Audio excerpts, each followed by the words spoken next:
Hello, welcome to the channel Why Stories. Enjoy watching.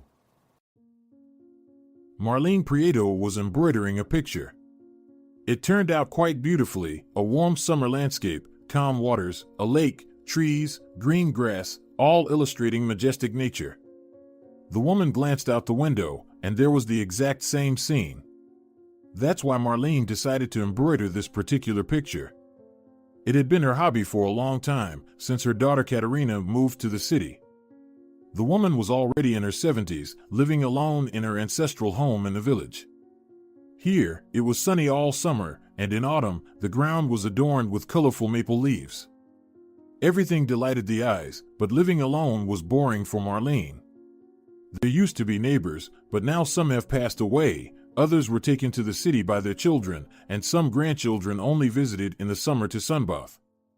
It wasn't frightening, there was just nothing to occupy her time. The entire house sparkled with cleanliness, there was enough food for a week, and the apple trees in the garden bore fruit. Marlene terribly missed her daughter, Katerina. She had moved away many years ago, went to college in the city, completed her studies, and started an independent life. Initially, she visited her mother almost every week, then once a month, then a year, and eventually, her daughter stopped visiting altogether. Katerina had her own children and her own life. Marlene knew almost nothing about her, and she had seen her grandchildren only a few times in her entire life. How were they doing? Were they healthy? Did they need help? Marlene thought about it every time she went to sleep. But there was not a single message from Katerina. Another July has arrived. Summer was in full swing, and many neighbors came here for vacation with their children. Who wouldn't come to the countryside if there's such weather? The lake was right outside the window. Only Katerina didn't come with her children here. Marlene invited her daughter and her grandchildren many times, but they refused, saying they were busy or had vacationed elsewhere. The older grandchild had been to the countryside only once, when he was 2 years old. Marlene hadn't seen him since, and Marta, the younger one, not at all. She was now a year old. What were they up to? What were their personalities like? These questions would remain unanswered, but Marlene didn't despair. During the summer, she had someone from the younger generation to talk to. Next door lived a wonderful family with a child. Alfredo was only 6 years old, and they often invited Marlene to their house as a babysitter. The parents were happy to spend time alone, and the woman stayed alone with this lovely boy. He was truly a wonderful, smart child. For his age, he knew a lot, counted to 10, and could read. When his parents stayed out late, Marlene would tell him different tales to help the boy fall asleep. Alfredo loved Marlene. She became a substitute grandmother he never knew, as unfortunately, his own grandmother had passed away before he was born. Marlene handled this role beautifully. Marlene, do you have a daughter or a son?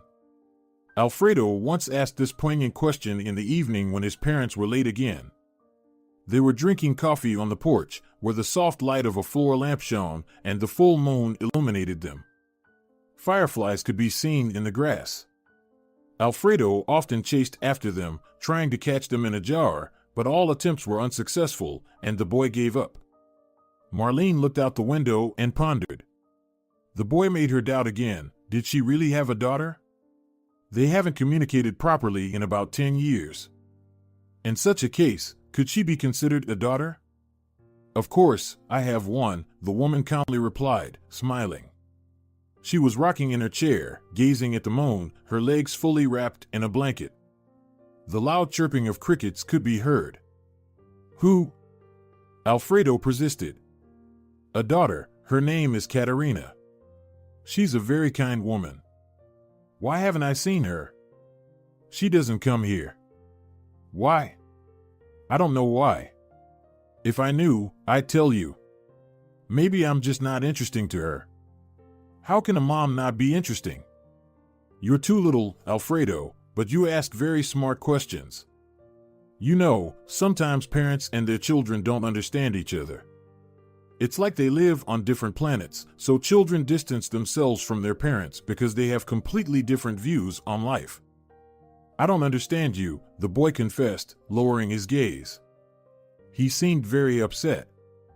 Sometimes I don't understand myself, Alfredo. But know that you're a very clever boy, and someday you'll remember my words. I'll never abandon my mom, the boy said firmly, with a hint of resentment. That's right. Your mom is the most precious thing in life. She brought you into this world, she nurtures you and gives you everything she can.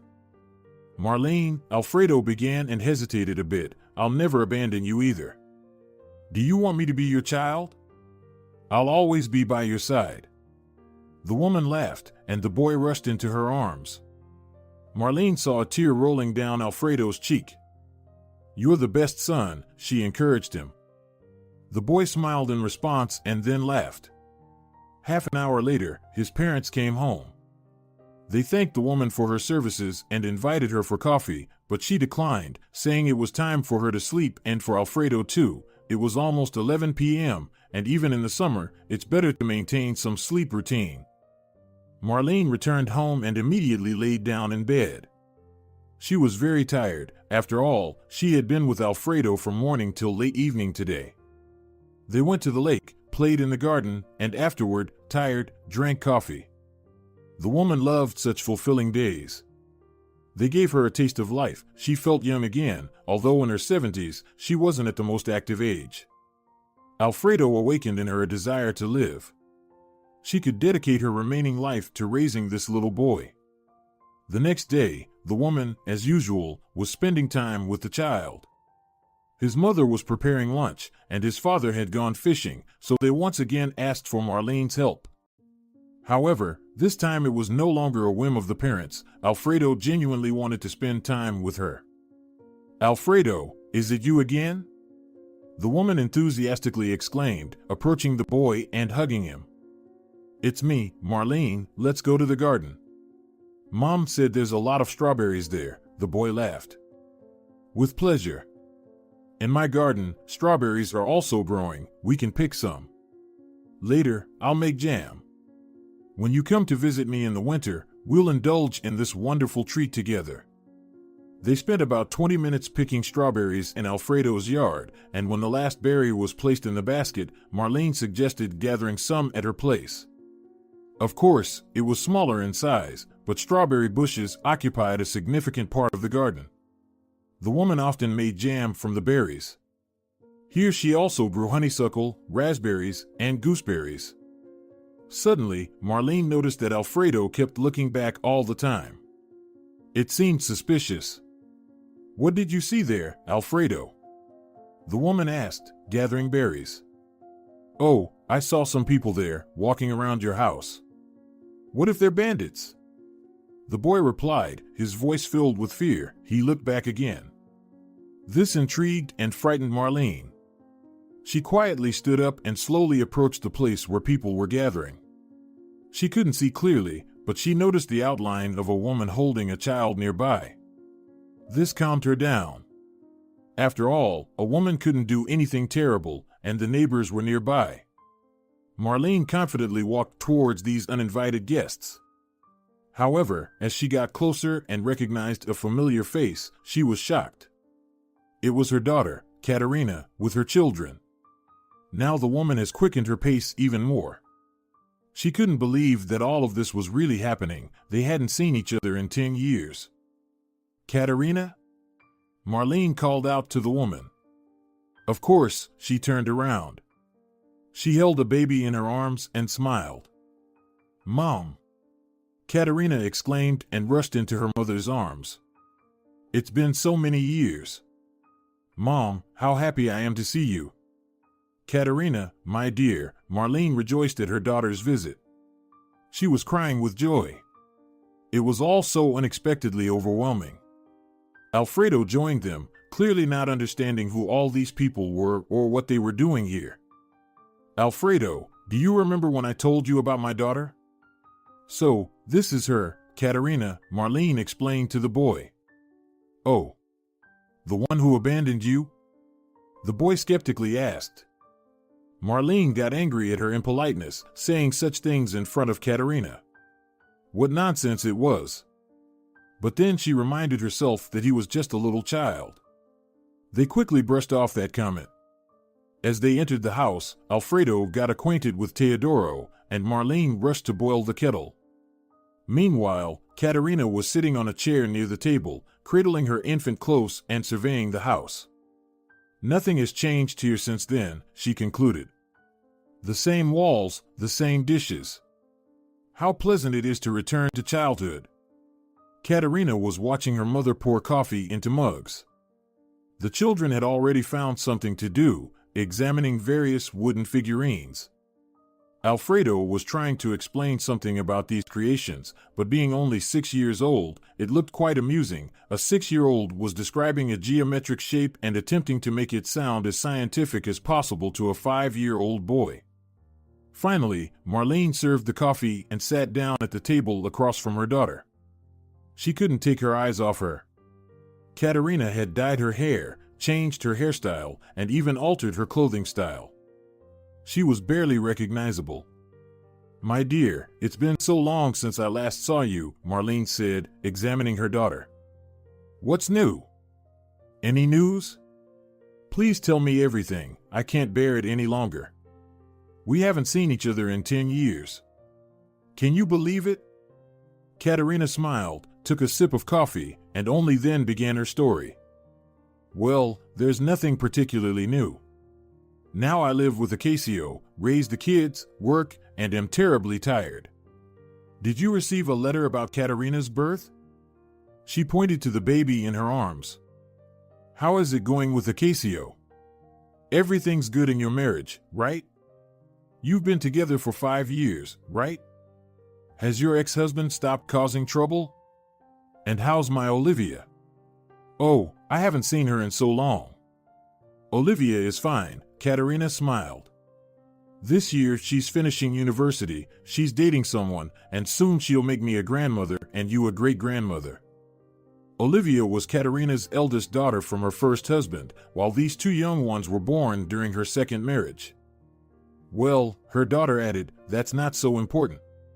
The main thing is that we finally met. I missed you so much. And I missed you too, my dear. Have you come here for the entire summer? Finally, Teodoro can swim in our lake." Actually, Katerina began with intrigue, "I came here not just for that. Yes, of course, I wanted to visit you first and show you the kids, but there's another reason." "What is it?" Marlene was listening attentively to every word.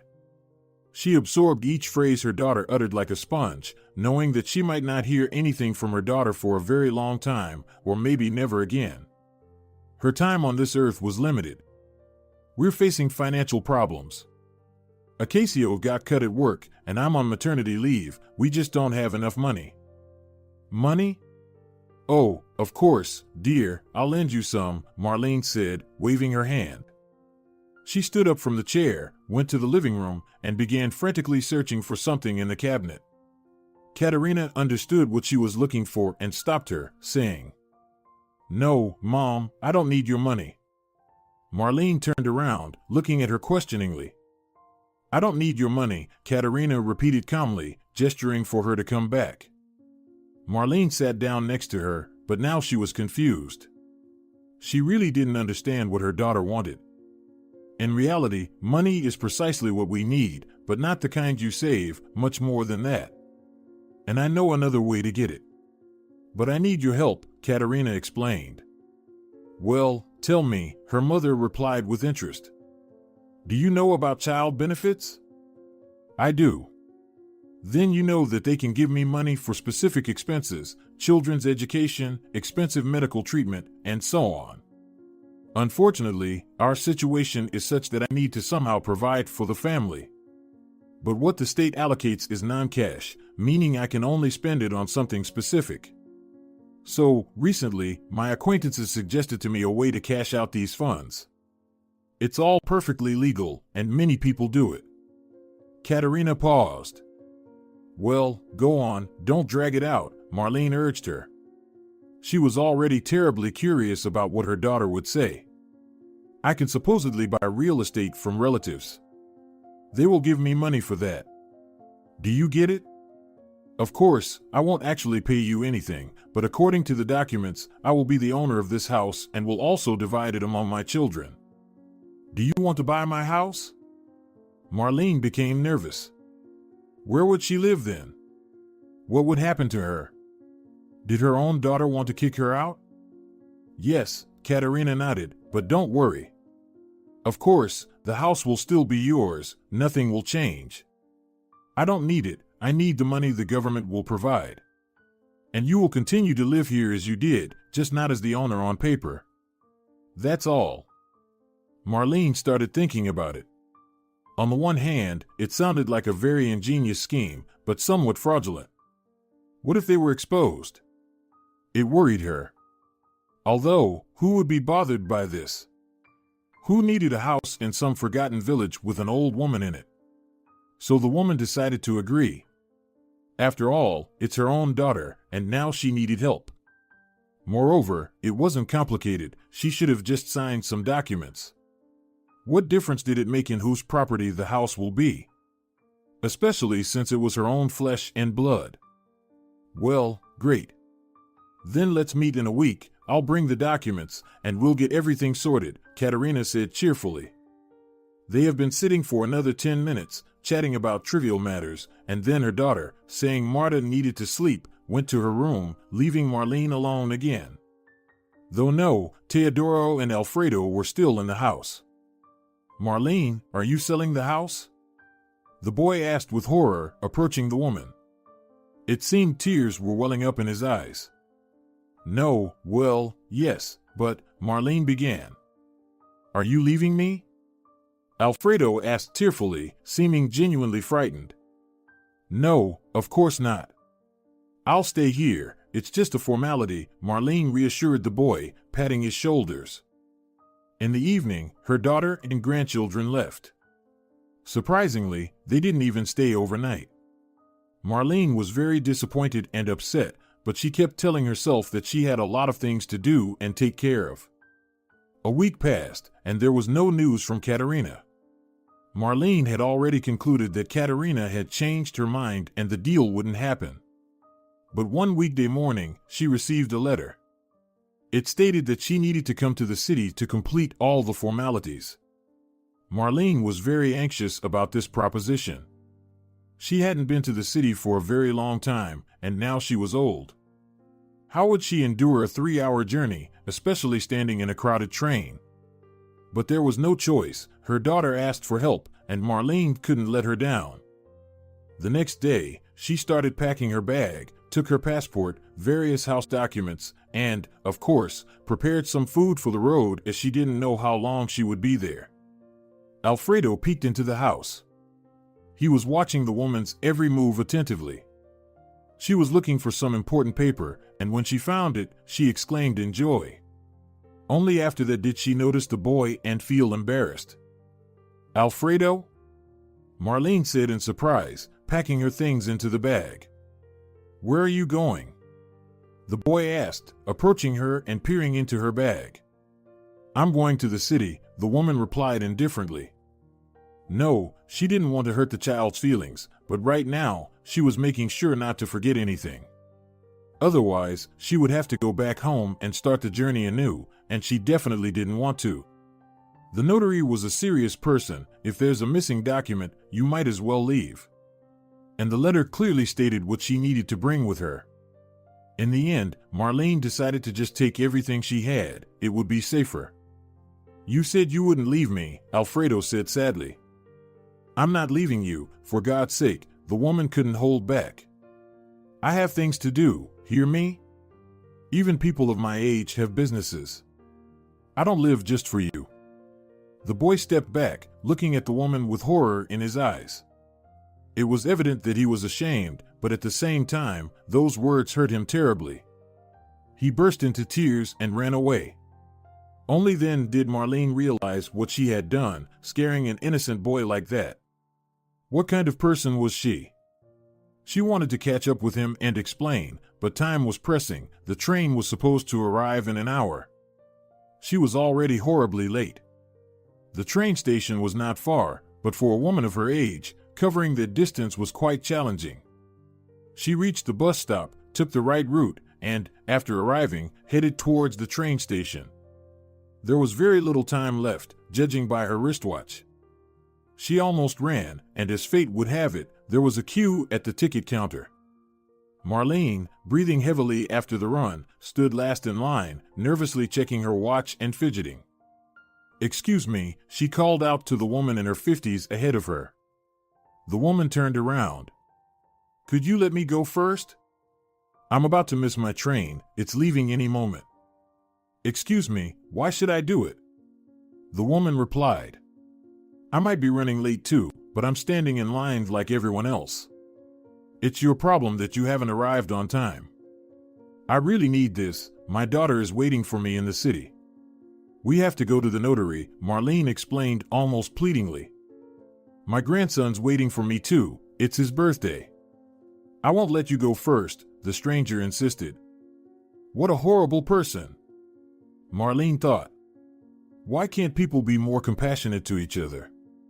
It's so rude to respond harshly to a simple request. Meanwhile, only a few minutes remained before the train departure. Finally, it was the turn of this rude woman who had been in front of Marlene. "I need a ticket to the city for tomorrow, please," the woman requested. Marlene almost had a heart attack. For tomorrow? And this heartless woman couldn't let her go ahead. Marlene was so upset that she wasn't even angry anymore. She was just hurt and saddened by the fact that there are such awful people in the world. As soon as Marlene approached the counter, she heard the sound of the departing train. All hope in her eyes melted away. Now she definitely wouldn't get anywhere. Today was the last train going to the city from the nearest station. Due to track repairs, the schedule was reduced by half. Katerina would be terribly disappointed if she didn't see her at 8 a.m. tomorrow at the notary's office. She had let her daughter down. "Where do you need to go?"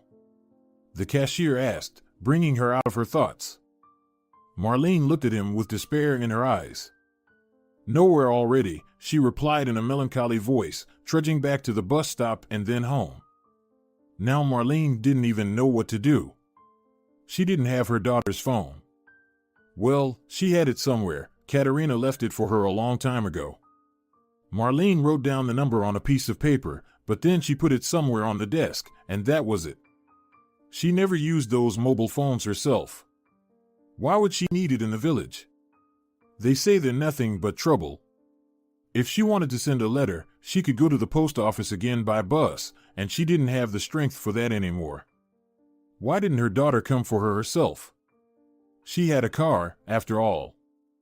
Marlene somehow made it home, sat on the porch, took a moment to catch her breath, and began contemplating what to do next. Alfredo once again interrupted her heavy thoughts. It seemed like he was still upset about the situation that occurred 2 hours ago. "Why didn't you leave?"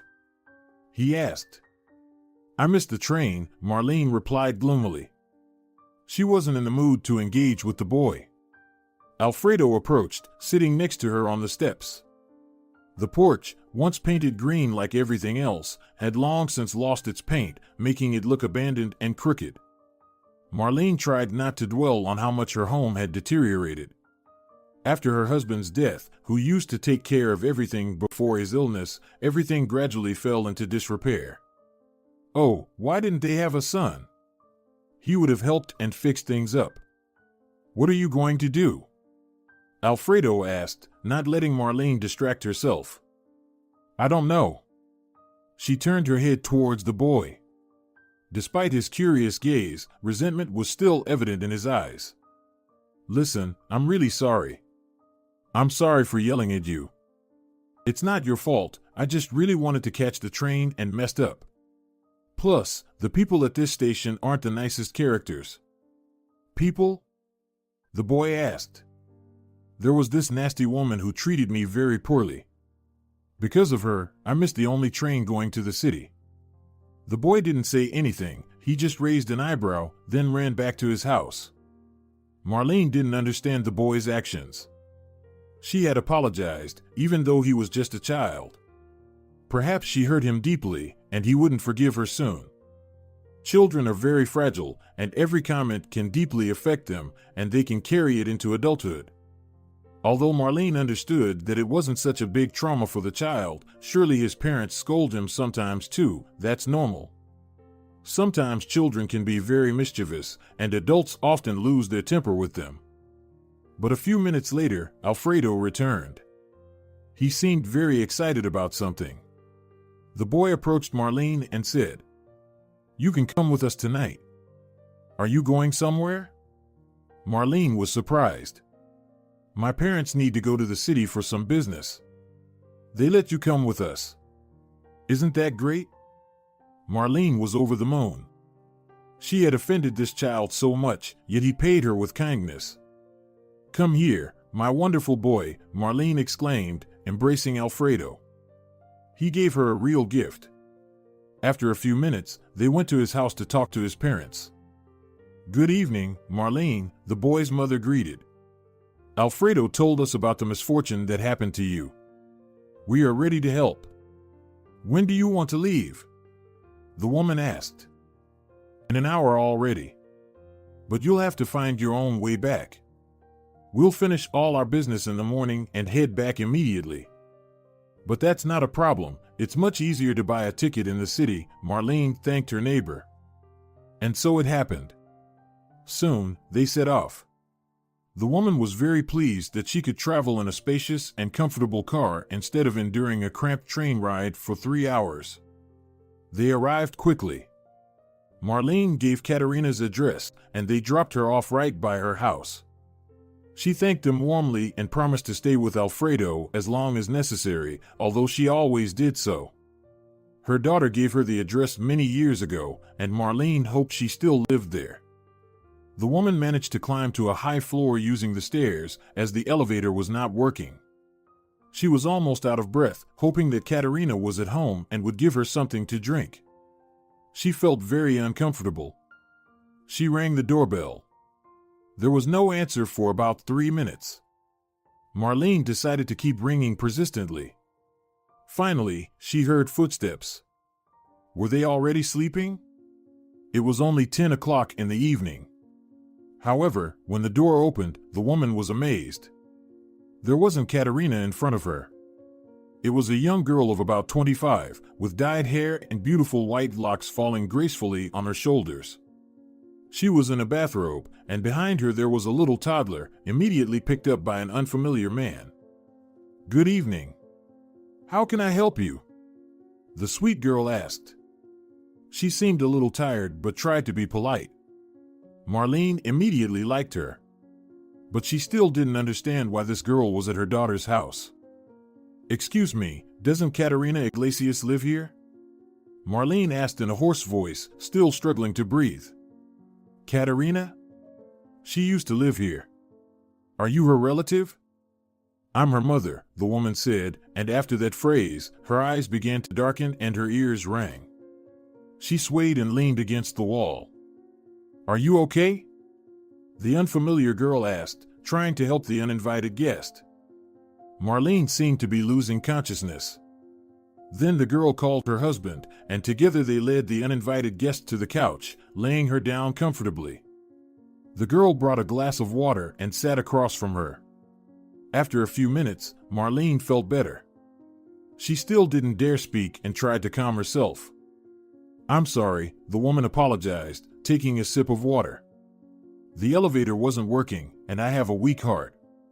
"It's okay, it happens," the girl reassured her. "What's your name?" "Marlene." "And I'm Dorothea.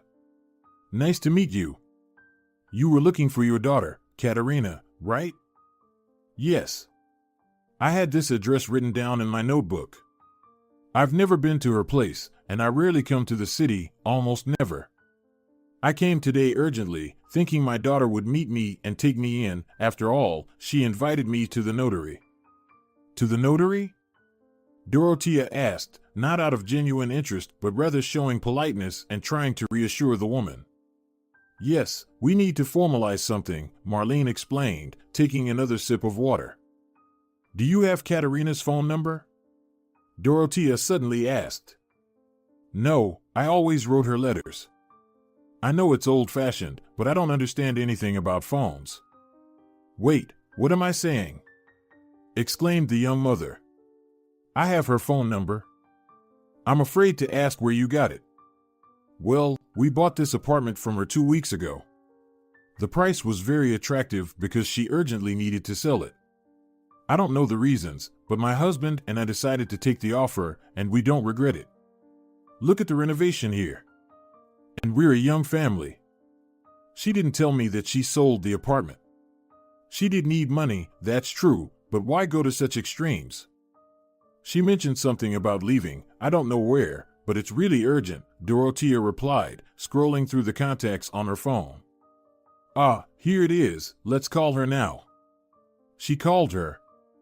A minute passed, but no one answered. Let's try again, Dorothea persisted. But the result was the same on the second attempt. Katerina was unavailable. How strange. Maybe she's already asleep? Did you make arrangements to meet? Not at all, but it was taken for granted. She knows I have nowhere to stay in the city. I actually wanted to come to her during the day, but it turned out I only arrived in the evening, and as it turns out, she no longer lives here. Don't get me wrong, Dorothea began delicately, but in my opinion, your daughter is acting strange. How can you treat your mother like that? Well, I'm sure she means no harm. Tomorrow, there will probably be a valid reason for such behavior, and today I'll figure out where to stay. Dorothea exchanged glances with her husband and then nodded approvingly. Listen, stay with us. I'll make up the couch for you, and in the morning, I can take you to the notary. How does that sound? Dorothea suggested it with a smile. Marlene couldn't believe her luck. Today, 2 good families have helped her get out of such a difficult situation. It was a stroke of luck. If it's not too much trouble, I'd be happy to stay, Marlene said. That's what happened. Dorothea turned out to be very attentive. She made up the couch, fed the poor woman, and poured coffee. How did it happen that you haven't communicated for 10 years? Dorothea wondered, sipping her coffee from a mug. I don't know. We used to talk before. She would tell me about her children's birthdays and congratulate me, but then it all faded away, and I didn't really interfere. Who needs such an old lady? I should be choosing a grave for myself. What are you saying? What are you talking about? Dorothea parried. You're a wonderful woman, and as for your daughter, you've been extremely unlucky. My mother died when I was 16. She was hit by a car, she was crossing the road, and the driver was drunk. Tears welled up in the young woman's eyes. If she were alive, how wonderfully would we communicate with her? She would help me with the little one. It seems to me that your Katerina doesn't value you at all. I sympathize with your grief. But I think Katerina is just that kind of person. She wasn't sociable from childhood, she was often bullied for it in school. After finishing college, she started working and became a busy woman, family, her own household, work, she had no time for me. Oh, that's your business. The main thing is for you to be happy. You're still young, you'll have a big family, Marlene reasoned, raise your children so that they love and respect both you and their father, so that they visit you more often, because in old age, a glass of water is really needed, she awkwardly joked. Dorothea laughed. Oh, it's already midnight. I think it's time to go to bed, said Dorothea, who quickly began to clear the table. Finally, Marlene settled into her improvised bed and quickly fell asleep. This day had tired her out unexpectedly. She certainly didn't expect such adventures. In the morning, the smell of delicious pancakes wafted from the kitchen. Marlene got up and looked at herself in the mirror. She looked quite presentable. The couch turned out to be soft, unlike hers at home, old and rickety, with nails sticking out of the upholstery and pillows more resembling rocks. Oh, Marlene, Dorothea greeted her joyfully. Good morning. Her husband was already sitting at the table, devouring pancakes. It smells so delicious here that I couldn't resist and came in, Marlene explained, entering the kitchen with a shy smile. Sit down, your pancakes are already ready, Dorothea said. Marlene sat down opposite Dorothea's husband. We didn't get a chance to meet yesterday. I'm Marlene, the woman introduced herself to the young man. My name is Leo, the guy replied amiably. Family harmony prevailed in the kitchen. It was evident that these people had truly married for love. Suddenly, a baby began crying in the other room. Dorothea immediately jumped up and rushed out of the kitchen. I apologize for such a question. Is it a boy or a girl? Marlene asked. A boy, Pedro. I know, a common name, but Dorothea always wanted to name her little one that way, Leo replied. Marlene nodded with a smile. Once upon a time, her husband, Ignacio, chose the name for their daughter. It happened because she experienced unimaginable agony during childbirth. And Marlene decided to name her daughter Caterina after her great-grandmother. She was a great woman. She hoped that the energy of this name would be transmitted to Caterina. And so it happened. However, Caterina increasingly immersed herself in books, becoming a reserved girl, and then she left, leaving the old parents alone. Ignacio passed away 5 years ago. The reserved money was enough only for a decent funeral and a good memorial service.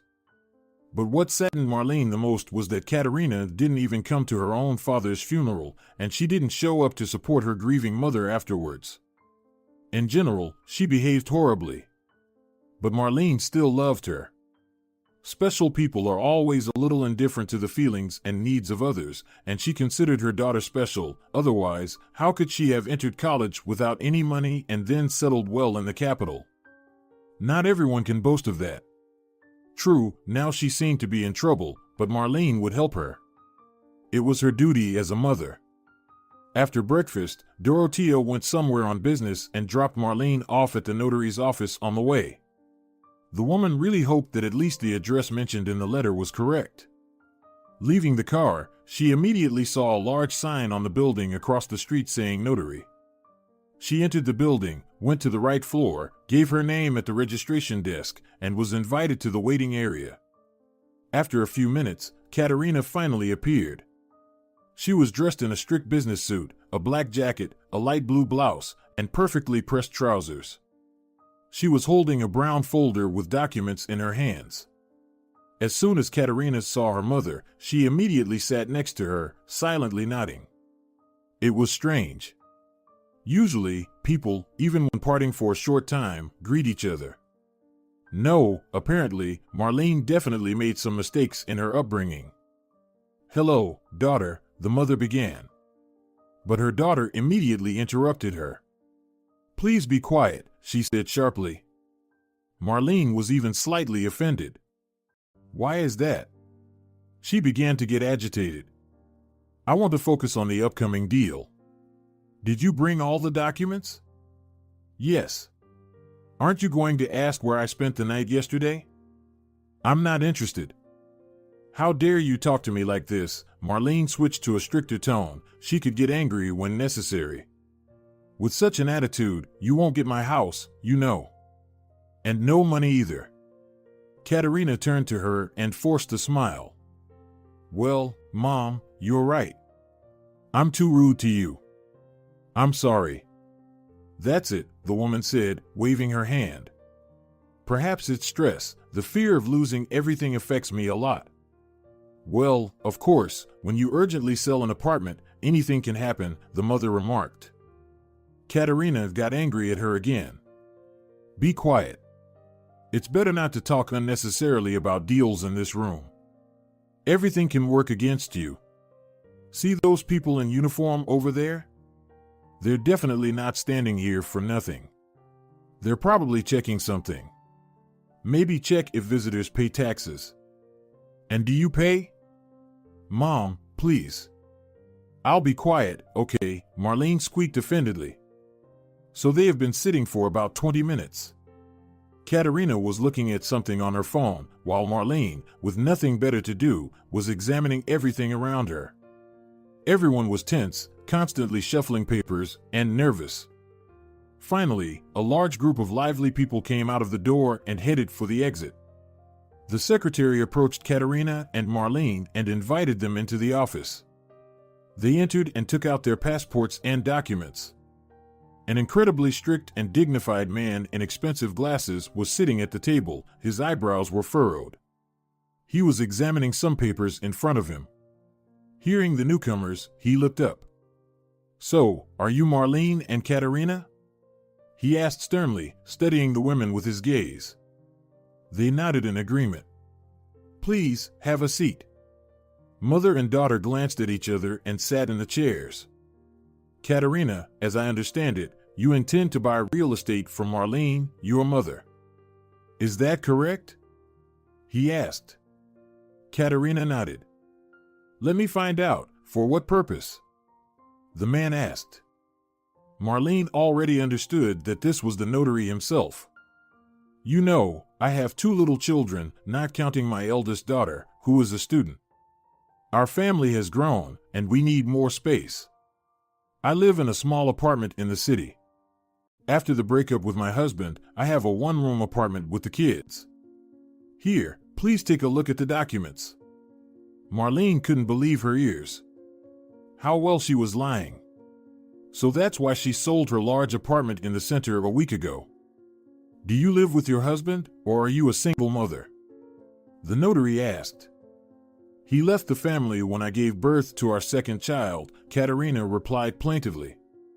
"According to the documents, we are still married, but he plays absolutely no role in raising the children," Katerina answered, "so I asked my mother to help. She is willing to sell her house to us because—" Katerina looked at Marlene as if she were hinting at something, and then even stepped on her foot under the table. Marlene understood that it was her turn to lie. "Yes, I confirm. I may soon join the majority, and they still have a lot of time to live. I can't leave them alone, but I can't leave myself without means of subsistence, so I suggested my daughter buy my house." "Where will you live then?" the notary inquired. "Me? I will move to a nursing home. My daughter found a very good one for me, and the money from the sale will come in handy. I can't live alone. The time has come." "Well, I understand," said the notary. "Will you be paying with child benefits for this purchase?" he asked Katerina. She nodded. They were asked to wait a little longer while they prepared all the documents. After 2 hours, during which Marlene was already terribly tired, everything was finally signed as required. "So, today we will send the documents for verification. When the transaction is registered, approximately in 3 working days, the pension fund will transfer the money to the seller. I will return your certificate with a mark to you. We also need a power of attorney for me to receive the money for my mom," Katerina suddenly said firmly. "Why is that?" Marlene started. "Do you want to come here again?" her daughter dryly asked, giving her a fierce look that said, "Why are you arguing? We've already agreed on everything." "Oh, yes, Marlene hurriedly realized, "of course. Forgive me, I'm an old woman." Half an hour later, they were given the power of attorney. "All the best," the notary concluded, signing the document. "Have a nice day." Finally, they were free. Marlene desperately wanted to go home, away from all these complexities, from these papers, from the crowd, the hustle, and the noise of the big city. When they left the building, Katerina, having called a taxi for her mother to the station, was already preparing to say goodbye and leave for her own affairs, but Marlene stopped her. "Don't you want to tell me anything?" she asked sternly. "About what exactly? Why did you sell your good, large apartment? Surely only for the sake of having them transfer this money for my house to you. But it's worth much more." "Oh, Mom, it's none of your business. I have to run." And Katerina was about to leave again, but her mother's words stopped her. "I went to your old apartment yesterday. By fate, a young couple gave me shelter there. You probably know them, as they bought your former apartment. Why didn't you even warn me that you had moved out? Why didn't you give me a ride to the city? I thought you cared about me and thought you needed me. But you only needed that wretched money." Katerina's face immediately darkened noticeably. It was as if she felt guilty for her wrongdoing, and even though she was already quite old, she looked like a 5-year-old child being scolded by her mother. "Mom, I had a terrible day yesterday.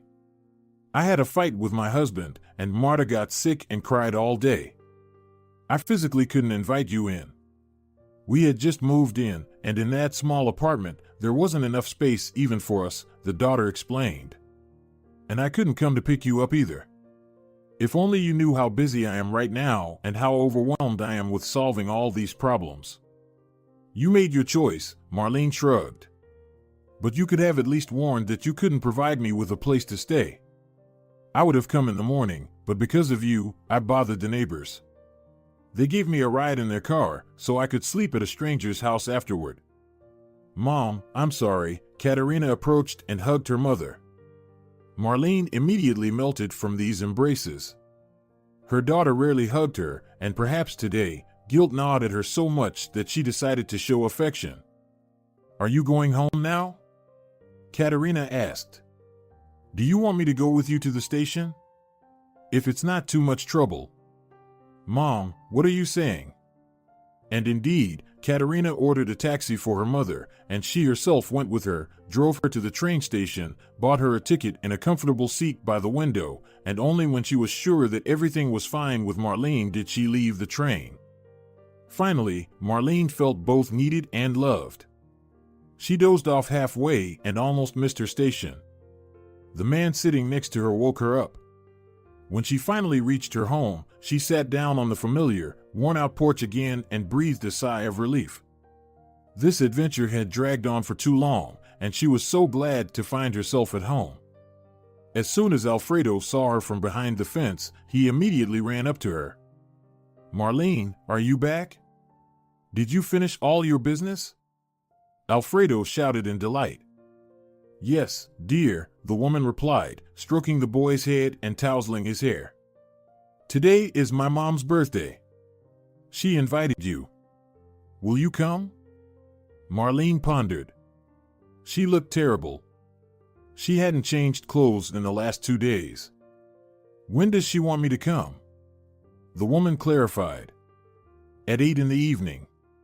Come, it will be fun." Marlene laughed and nodded affirmatively. She had to take a shower, pick a dress, and dry her hair, and she was ready. The preparations didn't take much time. It wasn't youth anymore when she spent 2.5 hours getting ready for a disco. Now she needed to tidy herself up, nothing more was needed. "Marlene!" Alfredo exclaimed when he saw Marlene entering. He ran up to her and led her to sit beside him. The company was small, Alfredo's parents and another young neighbor, probably their friend. "I want to make a toast," Marlene said when about half an hour had passed since the start of the festive dinner. Everyone turned to her and listened attentively. "I want to thank an incredible woman. A woman without whom this wonderful boy wouldn't be living. Alfredo is so well-mannered. Of course, he took an example from his parents, and especially from his mother. You raised him with tenderness and care. I want to thank you for this wonderful child. Thanks to him, I don't feel lonely. To the amazing mom." Everyone was delighted with such a heartfelt speech and immediately clinked glasses. After that, Alfredo even hugged his country grandma. He, too, really liked these sincere words. "Thank you so much, Marlene," Alfredo's mother politely replied. "Without you, I wouldn't have been able to raise such a son. For him, you are the true, beloved grandma who will give wise advice and tell a bedtime story. Unfortunately, I can't boast that I spend a lot of time with the child. Unfortunately, work takes away our most precious time. But every minute spent with him, I value more than life itself." To Alfredo and his grandma Marlene. Everyone remained impressed with tonight's gathering, then played cards, bingo, and hide and seek. Everyone had a great time. Around 11 p.m., Marlene decided to leave. She was already feeling sleepy. She said her goodbyes and went back to her place. Behind the fence, next to the gate, in the darkness, she noticed a huge box but didn't pay much attention to it. Maybe one of the neighbors unloaded something. She would find out tomorrow. Today, she was too tired. Marlene decided to deal with it in the morning. Finally, this day came to an end, and it ended well. Despite all the difficulties and problems in her relationship with her daughter Katerina, she was initially very upset today, but later she calmed down. She wanted to change, it was evident, or else why would she see her mother off to the train? Her daughter wished her only the best. That's what she wanted to believe. The next day brought another surprise under Marlene's porch. During breakfast, she remembered the box that was standing at the exit of the house.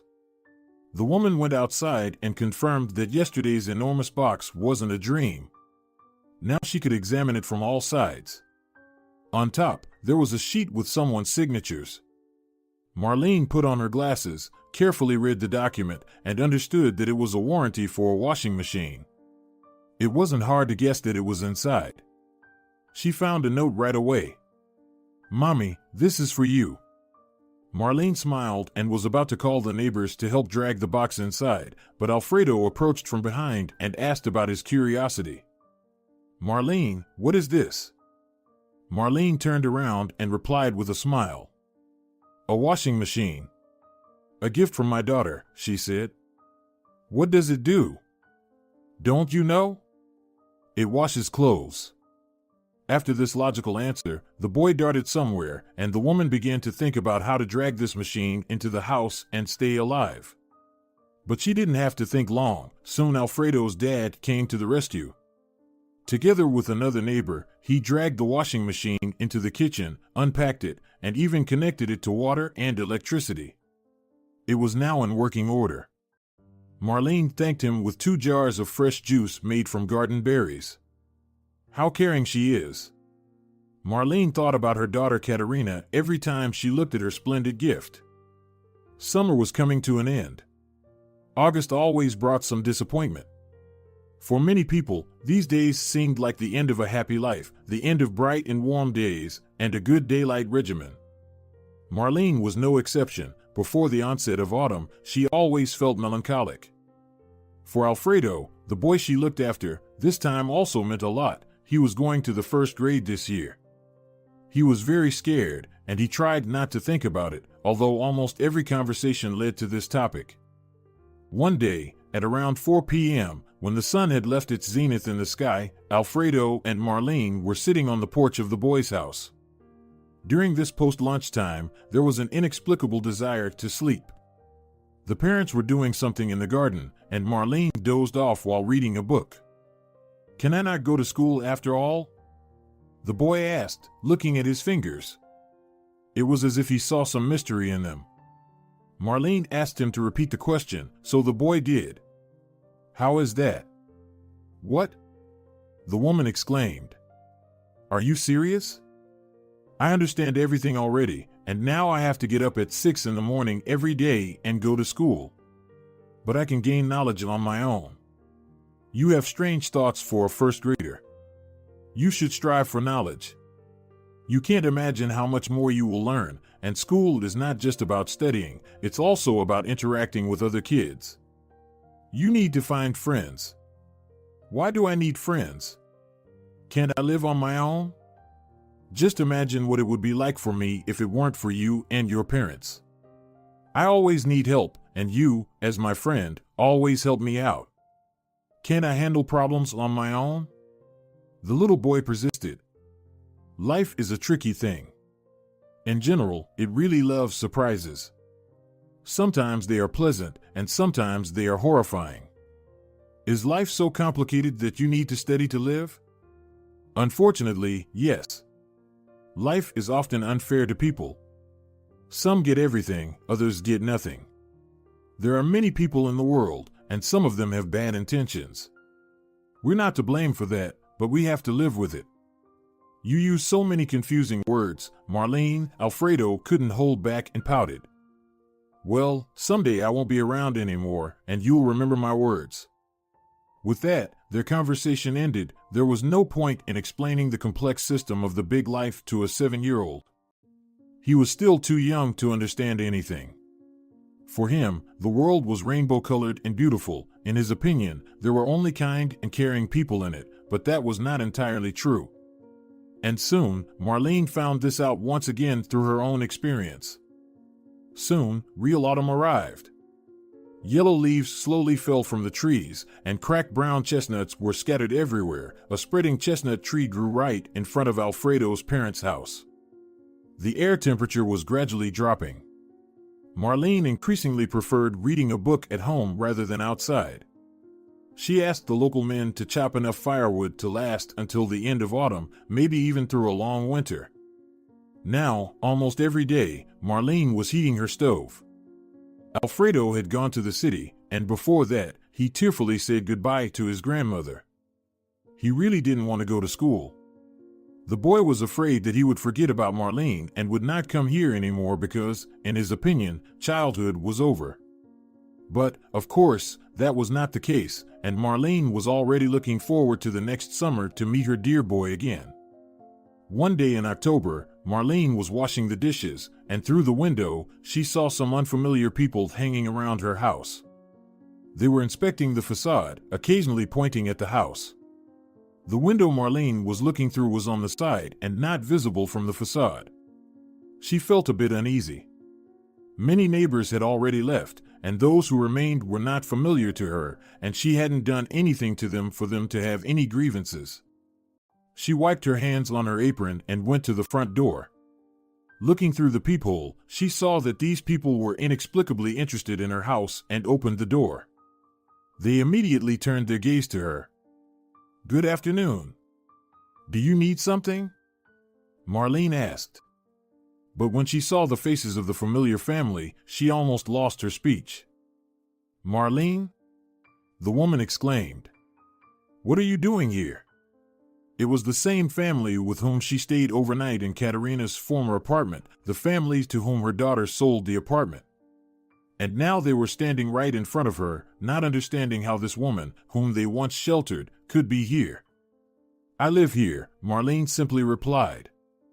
"You live here?" Leo marveled, surveying the house. "Yes," the woman continued to assert, not understanding what they wanted from her. "And how did you end up here?" Marlene. "Oh, Marlene," Dorothea said wearily, "let's go inside, I'll explain everything. Honestly, this is all very strange." Marlene, of course, gladly invited them into the house. She heated the kettle, poured coffee for the guests, and brought out strawberry jam. "Why are you here without the little one?" Marlene asked, sitting in an armchair opposite the sofa.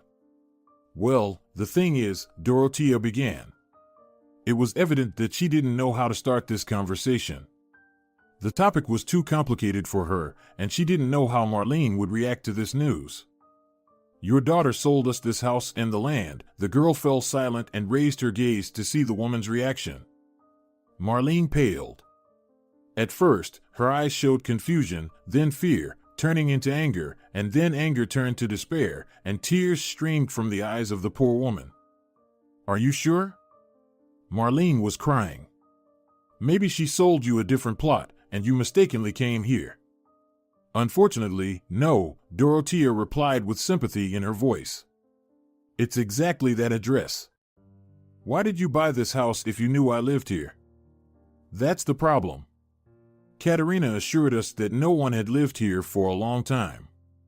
And she set such a low price that it would be a sin not to buy, especially since she called us first because we were already buying an apartment from her. She said we could also buy a summer house on favorable terms." "Oh Lord, she sold her own mother," the tearful woman exclaimed. Dorothea sat next to her, trying to comfort her with a gentle pat on the back. "I don't understand why your daughter did this, but she was in a hurry to sell the property urgently." "Where was she rushing to?" Marlene snapped out of her trance and depression. "She didn't say, she just insisted that all this needed to be done very quickly, so we immediately processed the documents, literally the day after the offer. We didn't even go to see the house because Katerina assured us that it was only good for demolition." "Oh Lord!" Marlene exclaimed. "How could she? She is heartless. She herself said to transfer the house to her name, and, out of the kindness of my soul. Oh God, how horribly she acted. She will pay for this," my bitter tears will be repaid.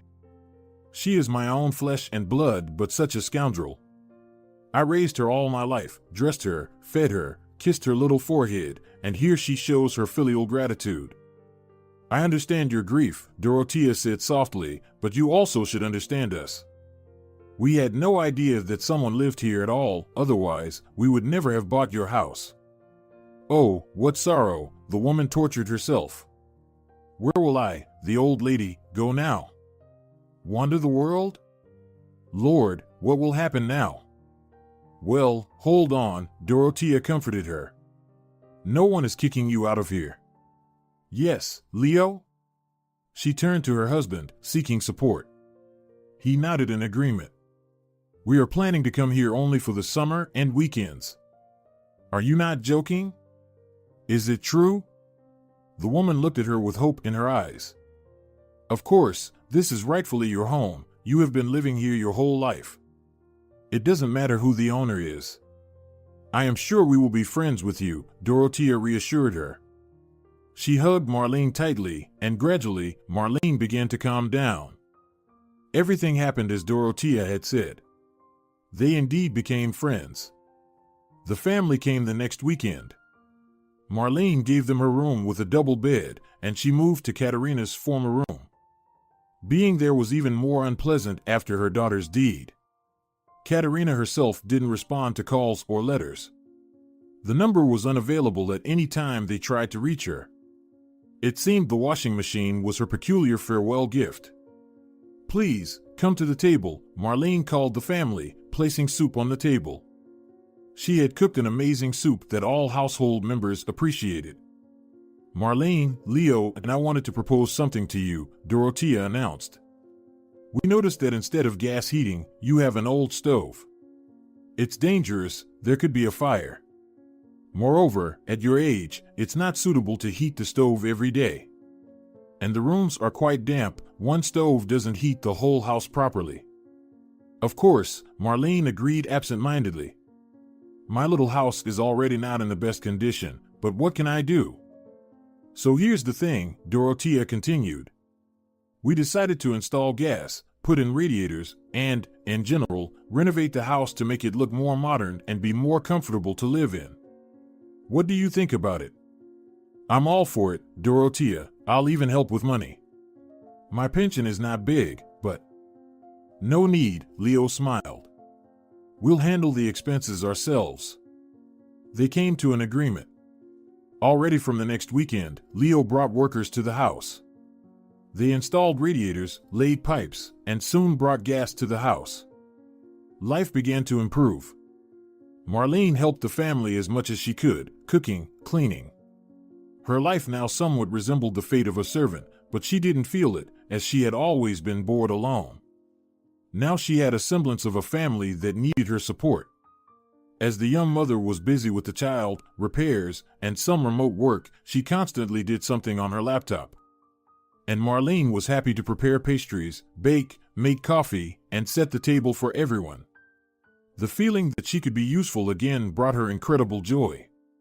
Little by little, they made good repairs in the house, insulated the walls, plastered them, added wooden panels in some places, renewed the floors, fixed the roof. There were no more leaks from the attic. They replaced the old stove with a modern fireplace and even changed the old furniture. Now the sofa was not as lumpy, and the table didn't stubbornly collapse at the most inconvenient moment. Marlene rejoiced at these changes. This family, which had become so close to her, maybe shouldn't have lived here, but still, thanks to them, her own life had truly changed for the better. It was a sunny and warm late April day.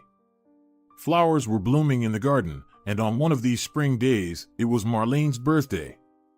She wasn't used to celebrating it, and rarely did anyone congratulate her now. Her own daughter had stopped doing it a long time ago. Close friends either died or moved away, leaving only her husband, but when he died, there was no one left even to remember this date. But this year brought such drastic changes that they couldn't help but touch this wonderful holiday. All morning, they didn't let her out and forbade her to look out the window, but meanwhile, something was happening outside the walls. Even though she had bad hearing, it was hard not to hear the sound of a large car or trailer arriving. "Well, what's happening there? Can I finally come out?" Marlene asked Dorothea, puzzled. "Patience, Marlene, wait a bit," Dorothea mysteriously replied. Finally, at 3 in the afternoon, they let her out of the house, or more precisely, blindfolded her and led her somewhere away.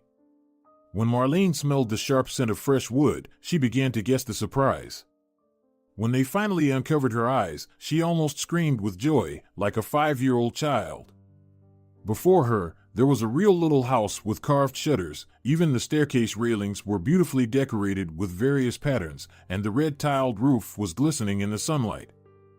"Dear Marlene," Leo began his speech standing at the entrance to the door of this little house, "on this day, there is much we'd like to say to you, but I believe our gift will say more than thousands of words. We are very grateful to you for giving your room to our little son, who will grow up and consider you his grandmother. You said you would live in the living room, but, of course, that can't be like this. Now you are almost a member of our family, and we want to express our gratitude with this gift. We bought a separate little house for you, as you can see. It has all the conveniences, from a television to a toilet. We want you to feel comfortable and have your own space. Initially, this house was intended as a guest house, but then my beloved wife decided it would be yours. Oh, well, when I die, it will become a guest house," Marlene awkwardly joked, wiping away a tear. "Marlene." Dorothea pretended to be offended. Marlene just laughed in response. In short, Leo continued, "We, along with the whole team of workers, want to congratulate you on your birthday and wish you health and many more years of life." Marlene thanked everyone and finally entered her new home. It didn't look like a guest house at all. It was a full-fledged house, just a bit smaller. There were 2 rooms. A large one served as a living room, connected to a cozy kitchen, and from there, a door led to the bedroom. The clean, sparkling tiled bathroom almost made Marlene cry. Of course, there was still no furniture, but, as Leo said, it was only the beginning. A week later, they started furnishing this house. First, they installed gas and electricity. Marlene got a very soft bed. She felt awkward receiving so many gifts, as the family did all this at their expense. And why? She was a complete stranger to them. Marlene didn't understand this because they had no family ties. They were not even distant relatives, yet these people took care of her more than anyone else had in her entire life. Summer arrived. Unbearable heat started in June. Everyone was already wearing shorts, and Leo and Dorothea set up a pool in the backyard. Finally, Alfredo came to the summer house. Marlene had been eagerly awaiting his arrival and even gave him a box of chocolates. "Marlene, do you live here now?" The boy wondered. "Yes, dear. It's a long story, but now everything is fine. Someday, I'll find the time to tell you this horrifying and, at the same time, wonderful story. But now, let's go sunbathe in the sun," Marlene replied. The boy couldn't hide his amazement. He still didn't understand who these people were or why they were living in Marlene's house. The family was relaxing together in the sun. Alfredo and Pedro immediately found a common language and were already splashing in the pool together, while Leo and Dorothea were laying under the umbrella to avoid the scorching sun rays. "You know, I once studied at the history faculty and went for summer internships on various excavations," Leo suddenly said out of the blue. Marlene, who was lounging nearby on a sun lounger, turned to him. "Missing the old times?" she jokingly suggested, laughing. "Not that I missed them, more like I just looked around, at this land, at the old church in the village, and remembered your words. You said that there used to be another house on this very spot, and the village is over 100 years old. Is that right?" Marlene nodded affirmatively. "What if something is still left from those times here? Very often, if no excavations have been conducted and the foundation of the house hasn't been changed, you can find very interesting things," the guy explained. Dorothea was interested and joined the conversation, coming out of the pool and covering herself with a towel. Do you want to conduct excavations? She asked with enthusiasm, squealing with joy. Well, I didn't say that. Excavations? Where? When? Alfredo exclaimed, intrigued. This topic captivated everyone present. Okay, Leo laughed, raising his hands. Next weekend, I'll bring a metal detector, and we'll look for something here. Everyone actively supported this idea. Dorothea told Marlene what she wanted to find here. What if we find a silver spoon or coins from the 17th century? She exclaimed in admiration while putting Pedro to sleep. We'll find something, the tired Marlene replied monotonously, stirring her coffee with a spoon. I'm sure of it. A week later, Leo brought the metal detector, as promised. Everyone gathered around the guy while he assembled the device. What if we find old skeletons here? The restless Alfredo asked. I hope not, Dorothea sarcastically replied, and everyone laughed. Finally, the metal detector was ready for use. Leo stood up and started moving it from side to side. It barely made a beeping sound. The guy was slowly walking forward, sweeping the device. Finally, the metal detector beeped quite loudly. Alfredo even covered his ears from the sound. It was clearly unpleasant. Oh my God, I found it! Leo shouted. He frantically began to dig with his hands into the sand, but when he lifted the item lying among the grass, he was quite disappointed. It was just an ordinary gold earring, modern, not antique. He shook off the dirt, and Dorothea immediately rushed to him. My earring. Remember, I said back in February that I lost it somewhere? It's here. Can you believe it? We found it.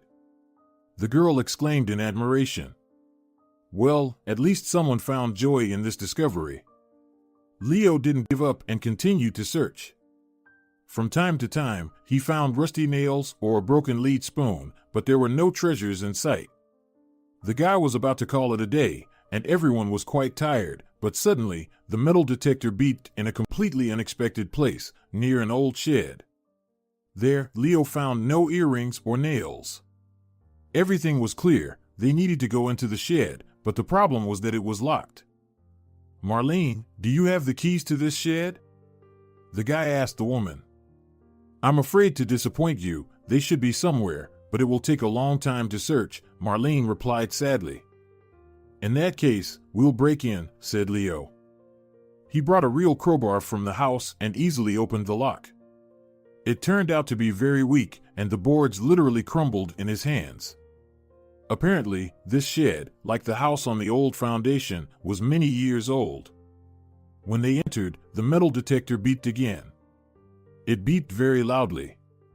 Dorothea, Pedro, and Alfredo covered their ears to somehow protect themselves from this terrible noise. There was no floor in the shed. It was completely bare, hard, and compressed like stone.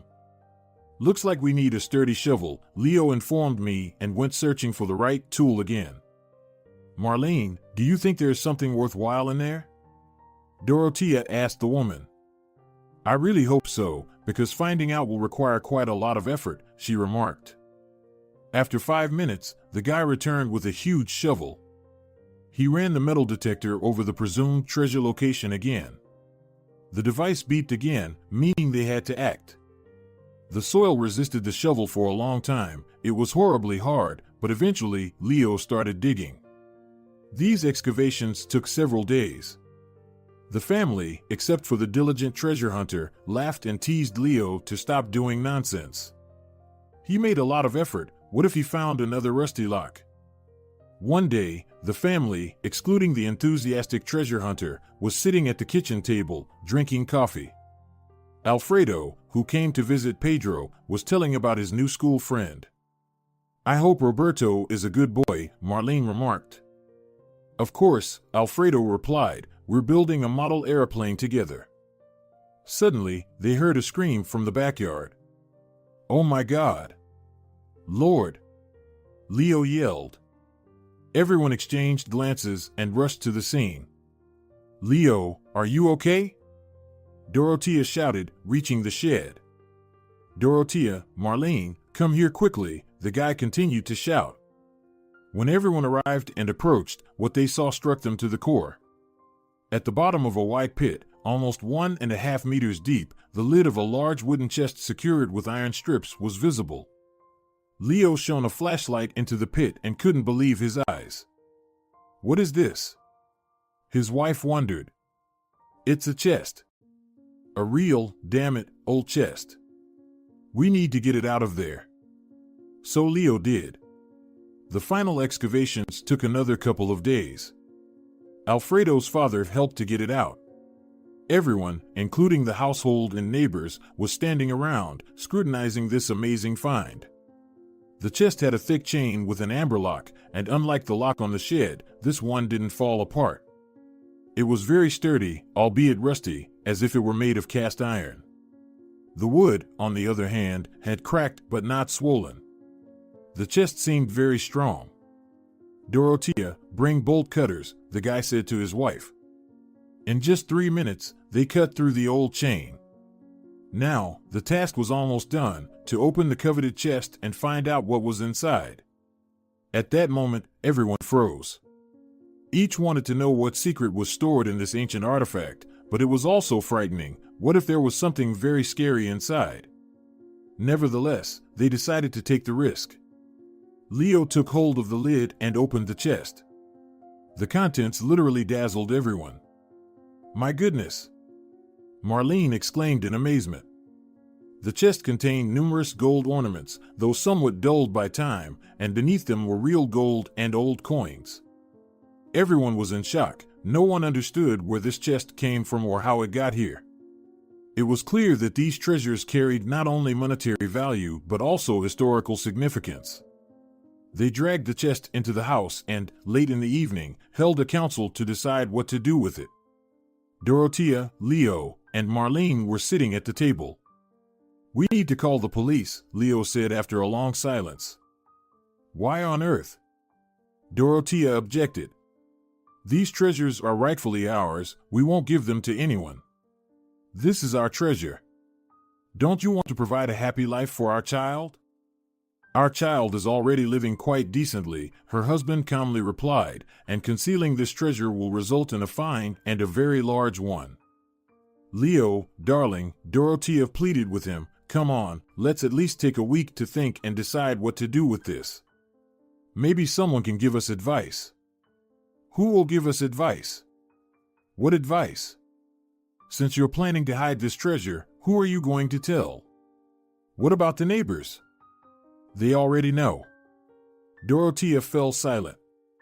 Marlene had been sitting in silence all this time, but this time she decided to speak up. "I agree with Dorothea. We can't decide everything in haste. First, we need to think it over thoroughly and find out, at least, to whom exactly we should report the find. The police is hardly a good option." Leo resisted for a long time, but in the end, the women convinced him to wait. Life went on as before, and outwardly, nothing changed, as if they had not found the most valuable treasure in their lives. Somewhere far away in the Czech Republic, Katerina, who had left the country, was now living. Since she ran away without saying anything to her mother, more than a year has passed. She sold all her property for this purpose, to leave the country. The thing was that she and her husband had accumulated huge debts. He had gotten on the radar of real gangsters to whom he owed a large sum. In this way, the family hoped to escape persecution and solve all their difficulties. Surprisingly, they succeeded. One evening, getting ready in front of the mirror for another night out, Katerina saw that an old friend was calling her. They had been very close since childhood. They were born and raised in the same village, then both moved to the capital. There, their paths diverged, but after several years, they became friends again and continued to communicate. "Katerina," the friend said into the phone. "Aurora?" The woman exclaimed in surprise. "How long has it been since I heard your voice? How are you? Why did you decide to call and reminisce about our youth?" "I'm fine. I'm calling you to tell you something. It's related to your mother." These words intrigued Katerina a lot. "Yesterday I was at a family gathering. Well, there were Nora, Natalia, and my grandmother Laura. Do you remember her? Aurora asked. How could I forget her? A formidable woman. So, Grandma told me a legend. At first, I thought it was complete nonsense. But as soon as I heard your name, I realized it was all true. She told me that a long time ago, a landowner who lived in our area in that same village fell head over heels in love with his serf. He courted her in every possible way, they even had children. One day he gave her a chest crammed with imperial gold coins, jewelry, and other treasures. Turbulent times were approaching. Perhaps he decided that this way he could save at least part of the family treasures, thinking that no one would look for them in her yard. In short, that yard, please don't faint, is where your mother's house now stands. Wow, that's incredible, Katerina exclaimed, amazed. Yes, it is, her friend confirmed. And during the revolution, that former serf, the Baron even granted her freedom, hid the little chest somewhere in the ground. But she didn't have time to retrieve it. She was killed back then, along with all her little bastards, the master's illegitimate children. Since then, no one has seen the chest, and rumors have it that it still lies there in the same house, in your mother's house, Katerina. Katerina felt a sense of emptiness when she heard about her mother. The meaning of her friend's words still hadn't fully sunk in. But as soon as she understood the situation, she replied very abruptly and firmly. Thanks for the information, friend, I won't forget. Acacio, she called her husband, cancel the theater. We're going home. And in Marlene's house, or rather, her former house, everything was very calm. The family members no longer argued about the chest, they hid it in a secure place where even the most cunning thief couldn't reach it. One early morning, while everyone was still asleep, Dorothea heard a knock on the door. This knock was so annoying and intrusive that she had to get out of the warm bed and go open the door.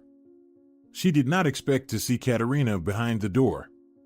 Katerina was clearly in a furious mood.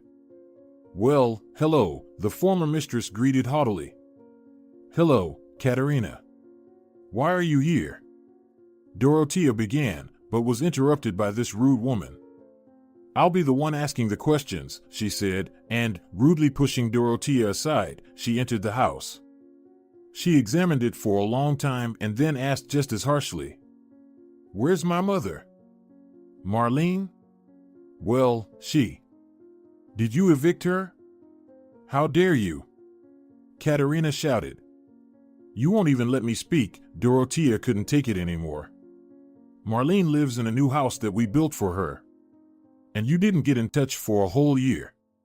You sold the house to your own mother. Leo came in when he heard someone was arguing, and Marlene followed from the yard.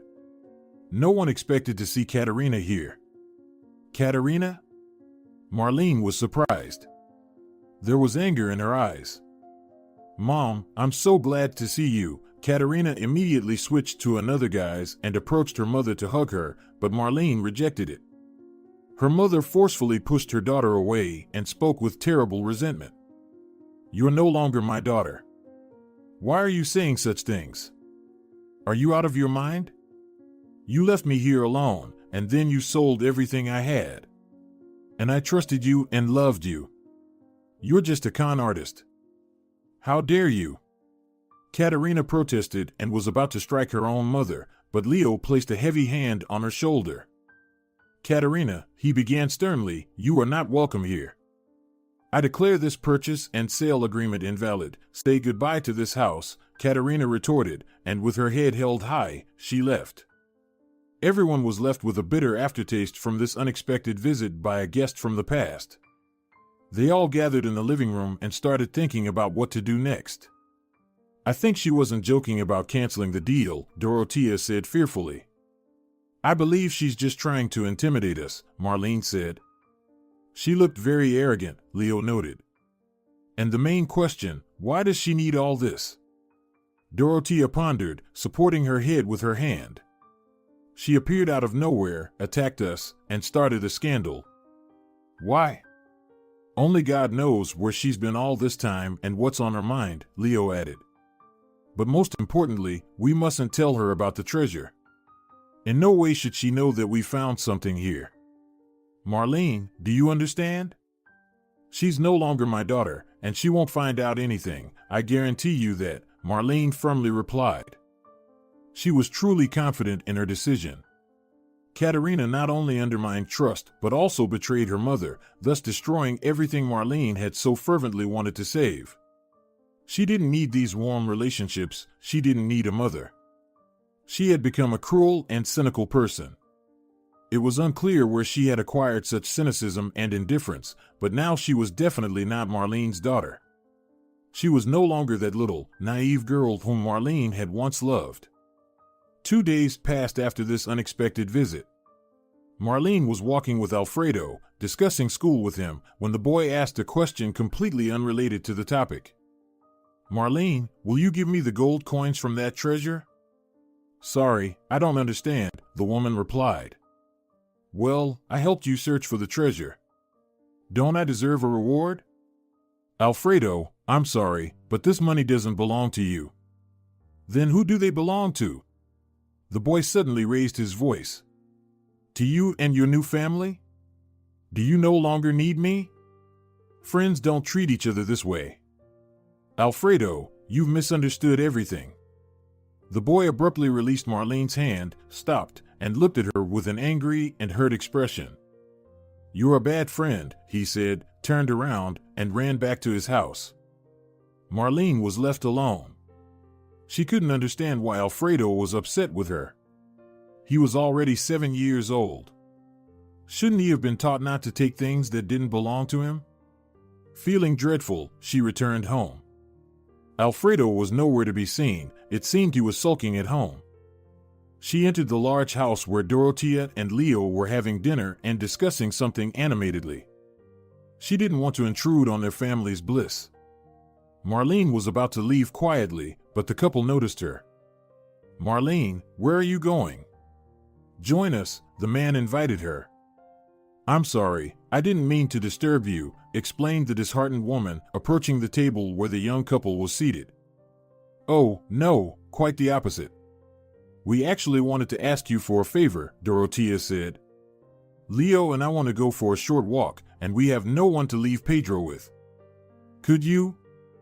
Of course, I'll stay with him, Marlene replied, preempting the request. The young couple warmly thanked the woman and left.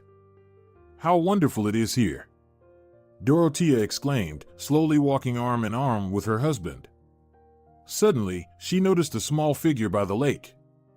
A person was sitting on the grass, throwing stones into the water.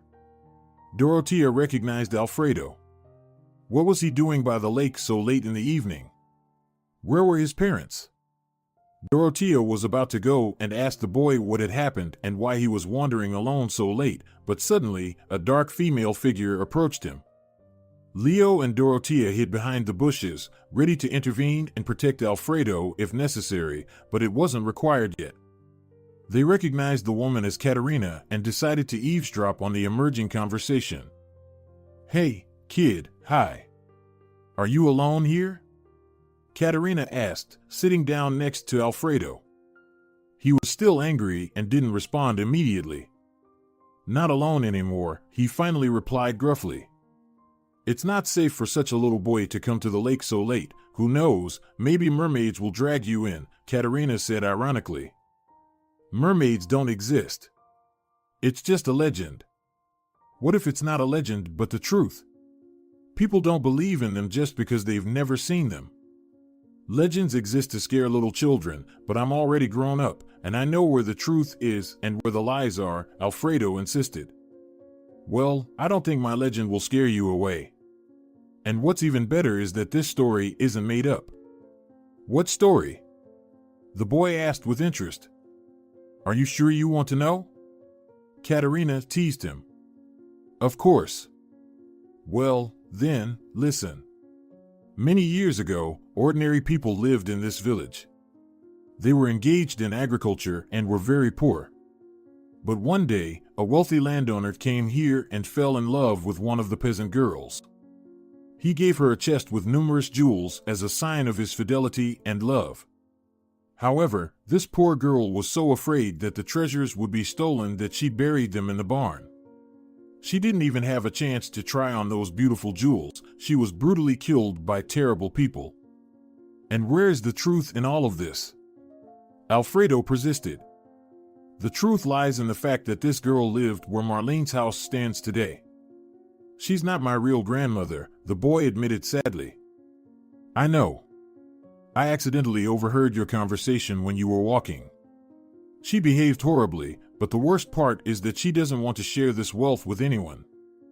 I'm not her family, I understand her, Alfredo confessed. Alfredo, don't you remember me?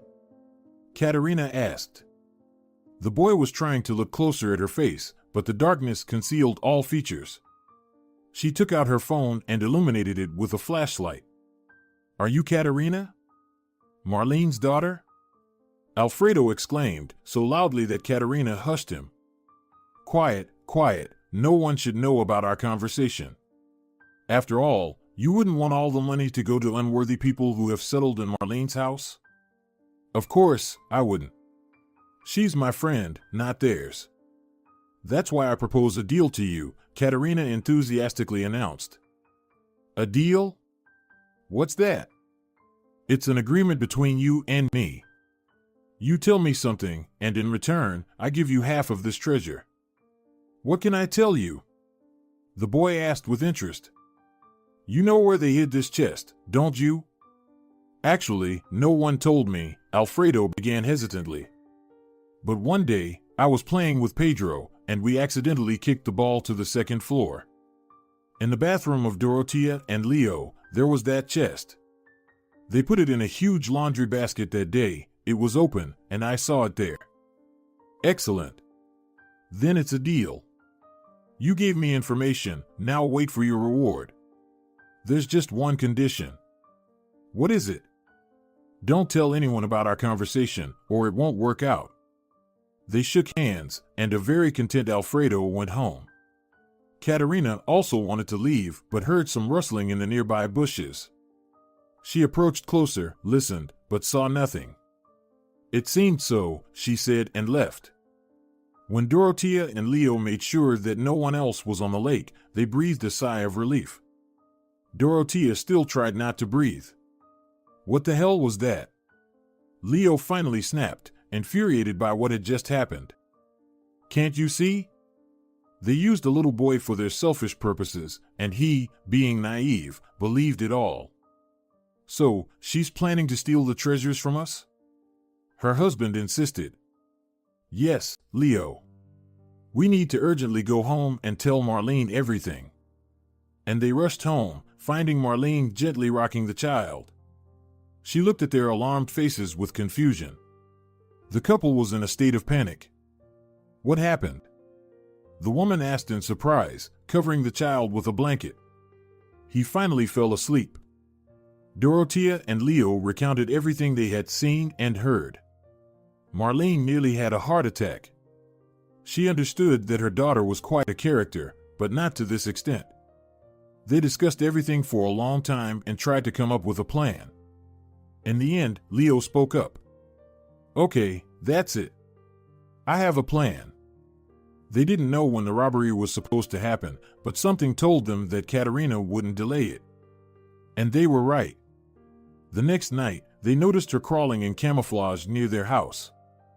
She thought it was an excellent disguise, but she was very wrong.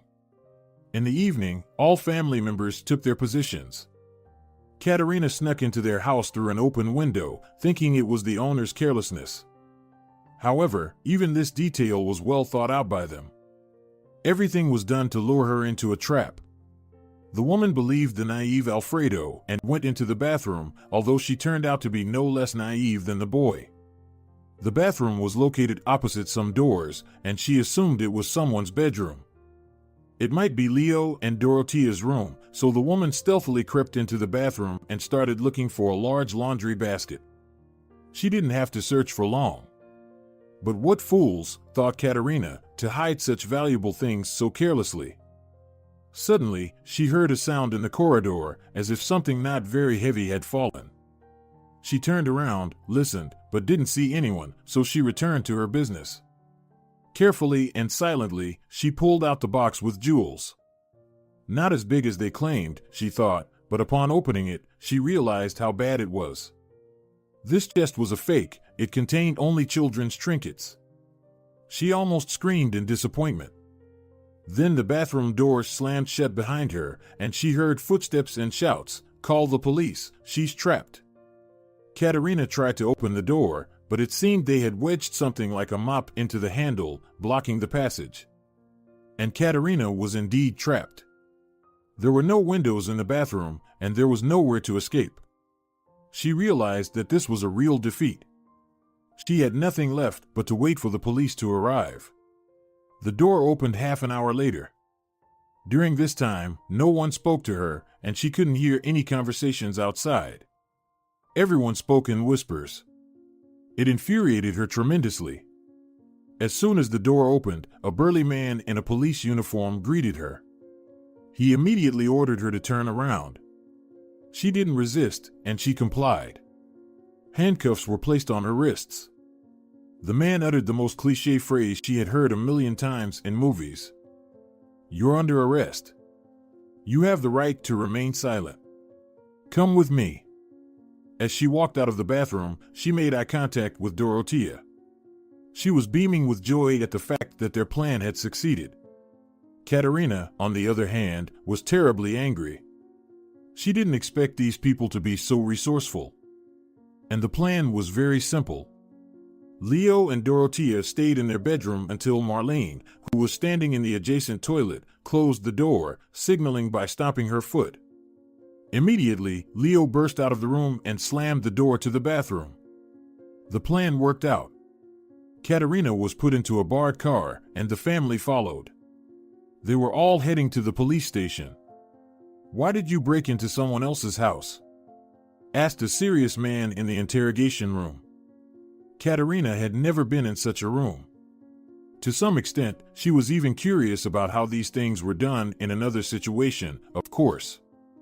"Of course, I refuse to speak without my lawyer," Katerina replied indifferently. "Do you want to take this matter to court? Then I will tell you what the outcome will be. You will not only pay a fine, but you may also end up behind bars. Maybe during the investigation, some of your dark deeds will come to light. Is that what you want? What do you know about my past?" Katerina asked him suspiciously. Of course, it was a cheap manipulation. She wanted to change the subject. "Either you answer the question or you stay in custody until the trial," the investigator pressed her. "I wanted to take things from my mother's house, and she said that I'm not her daughter." You see, she was very offended. Of course, it hurt me, and I decided to take back at least what belonged to me. "All right," the investigator concluded after a minute of silence. He stood up and left the interrogation room. Then, 2 policemen came in and escorted her behind bars. She tried to break free, but it didn't work. Now it was Marlene and her family's turn. They asked to be interrogated together, as they didn't hide anything from each other. "So, you knew that she would break into your house?" the man in glasses asked. "Yes, that's why we were prepared for the attack," Dorothea answered. "Why didn't you call the police immediately when you first suspected something?" "Because, sorry to say this, but the police in our country work a bit strangely. If we had called you in advance, she would have been scared off, and she would have committed the theft on another day. Then we would definitely not have caught her in the act," Leo sarcastically replied. "But she didn't steal anything from you, right?" the investigator asked. "No, but there was still a break-in. She trespassed on private property," Marlene replied. "She said she wanted to take personal belongings because she was upset with her mother." "Is that true?" They all exchanged glances, and surprise froze on their faces. "No," Leo finally answered. "That's a blatant lie." "In that case, what did she want to steal from you?" the investigator inquired. They all exchanged glances again. It was as if they were communicating silently, and Dorothea gave Leo a meaningful nod. "We'd better show and document this," the guy said uncertainly. "In what way?" The man was surprised. These are historical treasures that, according to the law, should be seized by the state, Leo finally confessed. At that moment, he felt relief, and it seemed like everyone in the room felt the same. Maybe it was for the best. They would get rid of something that added so much complexity to their lives. The slightly surprised investigator agreed with them and went to their house. Leo briefly told him the backstory of where they found this chest, how they found it, and why they were doing it. Then he talked about Katerina, who first sold her mother's house and then threatened to take it back along with the plot. And, finally, they reached the subject of all the disputes and disagreements, the chest, which was hidden right under Leo and Dorothea's bed. Well, the policeman began inspecting the contents of the chest. We need to examine it, and if its historical value is confirmed, then you will deal with it there. I have to confiscate it and hand it over to the appropriate authorities. Everyone agreed with this, and the chest was confiscated. The conflict with Katerina was resolved. She was fined for minor domestic hooliganism and released. And so, it seemed like this story finally ended, but the next day Alfredo showed up at their house. He was crying bitterly and couldn't stop.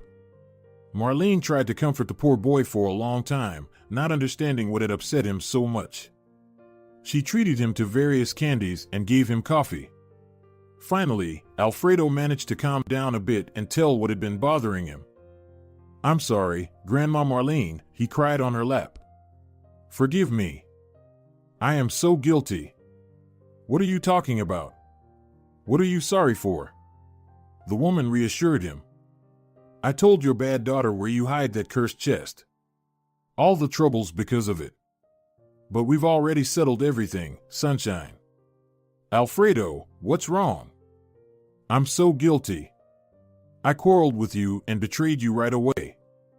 I'm a terrible friend. I'm guilty too in that case. I shouldn't have refused you so abruptly. We're all guilty, but the most important thing is that we can admit our mistakes. We learn from them, that's the main thing. Grandma, I love you so much." The following months went wonderfully. Summer was coming to an end. Alfredo was getting ready for the second grade, and Pedro was finally going to daycare. The historical expertise confirmed that the chest and its contents were a historical treasure, so now they belonged to the state. However, they were paid a good sum for the found treasure. Leo was promoted at work. Now they could afford to buy a spacious family car. Alfredo's parents became good friends with Dorothea and Leo, forming a wonderful friendship between the two families. They invited each other to picnics, birthdays, and celebrations. These two families became very close. Marlene no longer spent the entire year alone in the remote village. Dorothea and Leo allocated a separate room for her in their apartment. Grandma Marlene also lived with them in the winter and took care of the child while the young parents went to friends or to the cinema. And when everyone was at work and Pedro was in daycare, Marlene could enjoy a previously unknown city social life. She visited libraries, parks, and museums, socialized with peers, and even took up power walking with a group of like-minded people. There had been no news of Katerina for a long time. Where did she go? What happened to her? How were her children doing? Was she still married? Marlene didn't know and almost didn't care anymore. Katerina had chosen her own path. No one forced her to abandon her mother. Of course, initially, it was difficult for Marlene to accept this, but she understood that it had always been a one-sided love. Katerina has never loved her mother since her early childhood. She was a cruel and cynical person. A year passed. Summer came again to the city. All the ghosts of the past gradually faded into the family's memory. Now they sought to maintain relationships and help each other every day. Marlene mainly assisted with cooking and taking care of the child, offering various advice but not imposing it. Parents had to decide how to raise their children on their own. Pedro loved her very much. Of course, he was still very young, but he had long been saying the word grandma. Marlene was very pleased with that. Relationships with Alfredo were also improving. He became more understanding and serious. He finished only the second grade but already felt like a great scholar. He especially liked mathematics. This exact science attracted him more than anything. With the help of mathematics, I can explain a lot, he said. They told me that when I grow up, I'll be able to study physics, chemistry, and geometry. I'm really looking forward to that. The families, as usual, went to the lake, had picnics, and, of course, swam in the pool. Only now the idea of searching for treasures was no longer so important to them. Perhaps there was still something hidden here, but they had enough of the story that happened last year. But one night, this family idyll was disrupted again. The clock showed around 3 in the morning. Everyone was fast asleep. Marlene was resting in her separate house, and Pedro and his parents were in their bedroom. Suddenly, Dorothea heard some noise downstairs. She tried to wake up her husband, but he was sleeping soundly. So, she put on her robe and slowly went downstairs. She was terribly scared, especially since she had seen a lot of horror movies where maniacs or ghosts attacked their victims. But this time, the movies were right, and her intuition did not fail her. Dorothea went down the stairs and looked down. There, she saw 2 people in black masks. Her heart sank. Real robbers. She needed to raise the alarm. First of all, she decided to wake up her husband. She turned, but the floorboard beneath her betrayed her with a creak. The girl stopped, and flashlights were immediately directed at her. Dorothea realized they had seen her. She slowly raised her hands and began turning around just as slowly. 2 gun barrels were pointed at her, and each could shoot at any moment. "Come down," hissed a male voice from under the mask. Dorothea decided not to tempt fate and began to descend the stairs slowly. Tremors ran through her, and her husband, unfortunately, remained oblivious to it all. When she descended, she accidentally bumped into a vase, which shattered into pieces.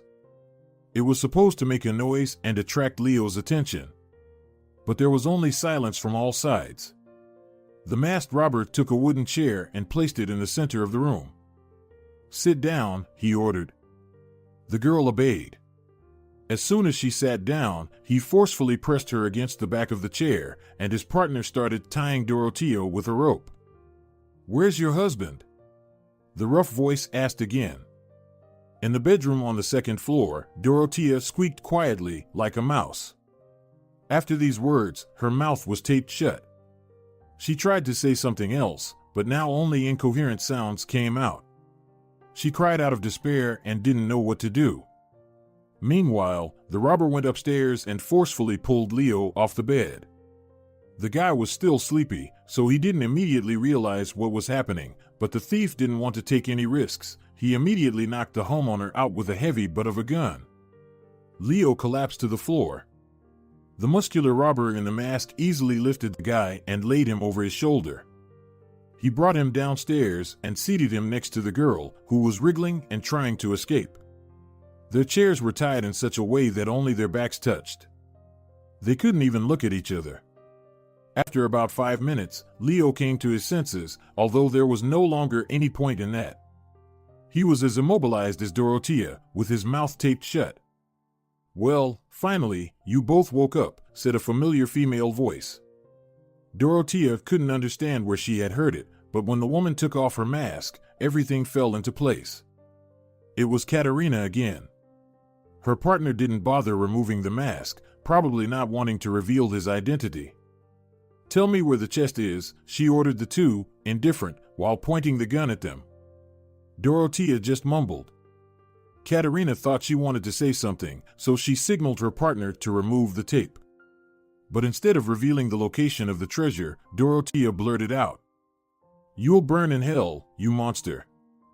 After these words, they immediately taped her mouth again, giving her a slap for good measure.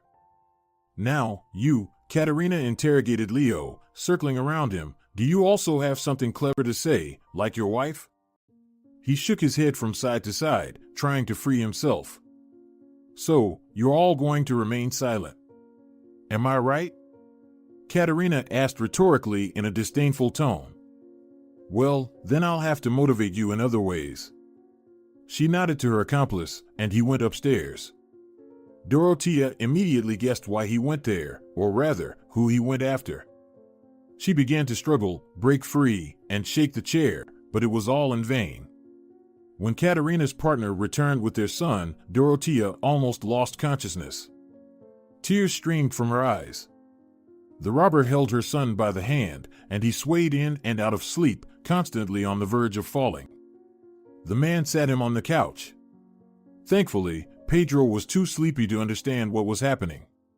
He just laid down on the sofa and continued sleeping. Katerina approached Dorothea even closer, face to face, and whispered, "Oh, what is it? Are you crying?" Yes, mothers should cry when their child is in danger. She pointed the gun at Pedro, the defenseless child, who peacefully slept on the couch. Dorothea trembled. She screamed with all her might, but it only came out as a plaintive moan. Tears flowed like a river. Katerina approached her again, ripped off the tape, and Dorothea experienced unbearable pain, but she didn't waste time and screamed, "Don't you dare touch him." Her mouth was immediately taped shut again, but now Dorothea hoped that someone would hear her screams. And indeed, Marlene woke up from her deep sleep, hearing the piercing scream. At first, she thought it was only her imagination. To be sure, she looked out the window, which faced directly onto Dorothea and Leo's house, and noticed an unnatural blue light in one of the windows. Something happened, flashed in her mind. She put on her robe and, passing by the shed, took a shovel just in case. She quietly approached the house and cautiously opened the door. Before her, there was a monstrous scene. Dorothea and Leo were sitting tied up. Dorothea was sobbing, and Leo was trying to free himself from the ropes. Her daughter was here again. She and her accomplice threatened to kill little Pedro, pointing a gun at him, if the parents didn't reveal the location of the chest. In horror, without thinking about what she was doing, Marlene ran up to Katerina and gave her the strongest slap in her life. Katerina even staggered from the unexpectedness. "What are you doing, you devil?" Marlene shouted. "Get out of here and don't interfere," Katerina retorted and continued pressing Dorothea. "Your child will die because of your selfishness. Is that what you want? Come to your senses. You're committing a crime. There are no more treasures here." "Oh yes, sure," Katerina smirked. Throughout this time, her accomplice was standing with a gun aimed at the child. Marlene, realizing the direness of the situation, grabbed the shovel she had brought and, with all her strength, hit the bandit on the head.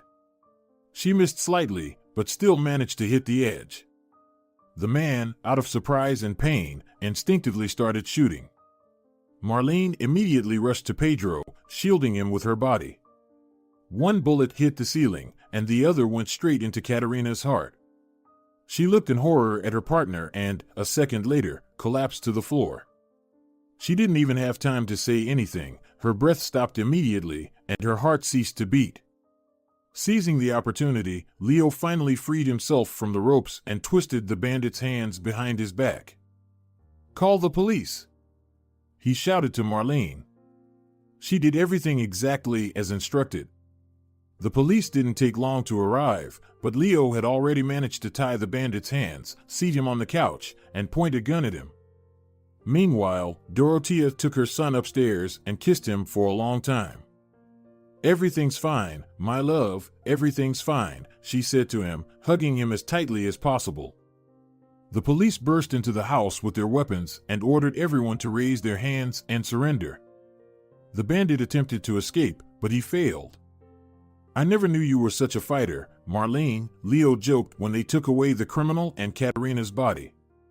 Marlene was sitting on the couch, neither alive nor dead. They were asking her something, but she couldn't understand and couldn't answer. Her heart was under tremendous pressure. Realizing that she felt unwell, they called an ambulance just in time.